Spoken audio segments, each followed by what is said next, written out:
Good afternoon, brothers and sisters in the Lord. Gallant women all over the world.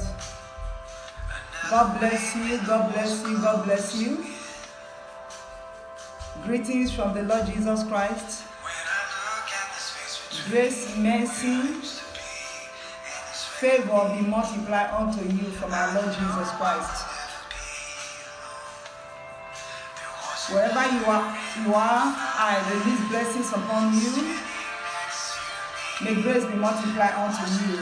This is Lady Apostle Favor Dixon speaking from Delta State, Warri.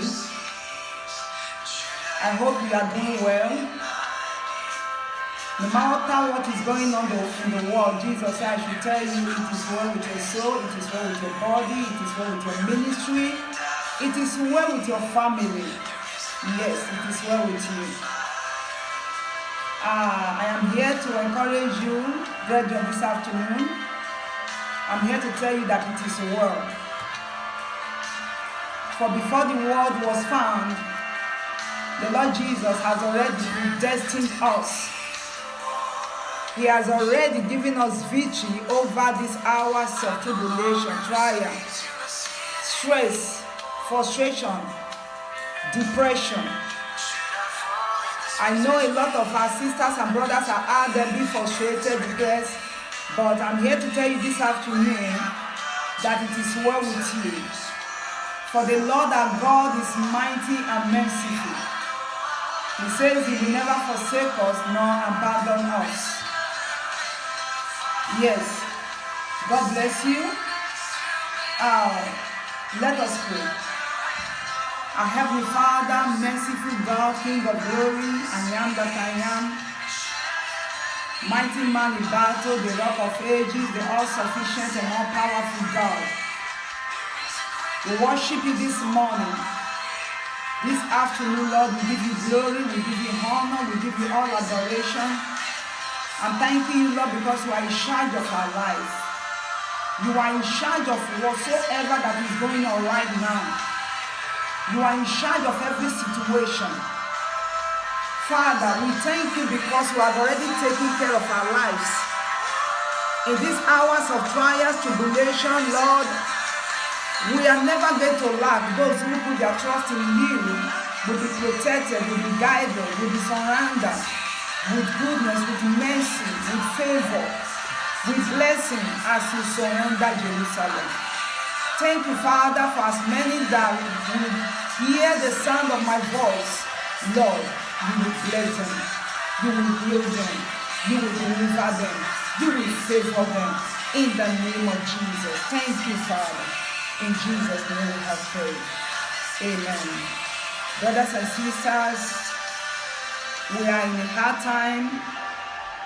The Bible makes it clear to us before that there will be tribulations, and all the signs of the end times are manifesting. I want you to stand on your feet. I want you to be strong and be bold. Remember, the Bible told us that every man's work will be refined as gold is refined from the fire. So every man's work will be tested. So in times like this, our faith should be what? Should stand that strong, that indeed we hold on to the Lord no matter what comes our way. I'm here to give to you this afternoon a dynamic and a delicious manna from above.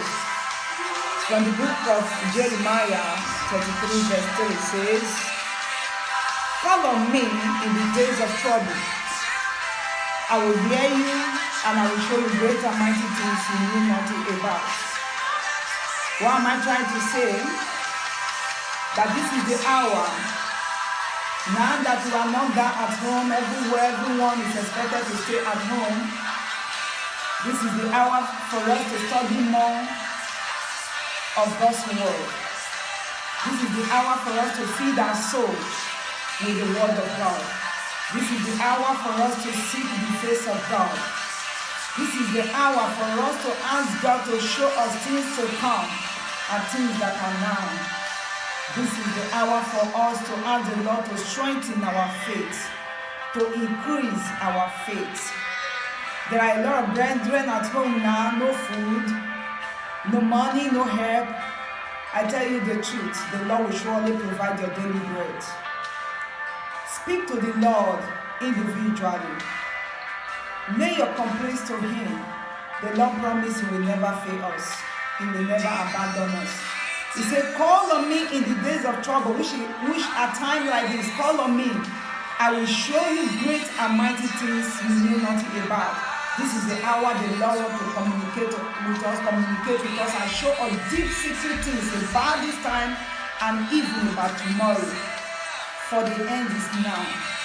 And the Bible makes us to know that when you see these things happening, know that this is the beginning of war. Do not allow your faith to be shaken. Do not allow your faith to be moved. Because I see the unexpected about to happen. Some years ago, I told them that there are tribulations, there are calamities, there are evil about to happen. There are evil more than the wickedness of Boko Haram. I tell you the truth. There are things that are going to happen that are dear.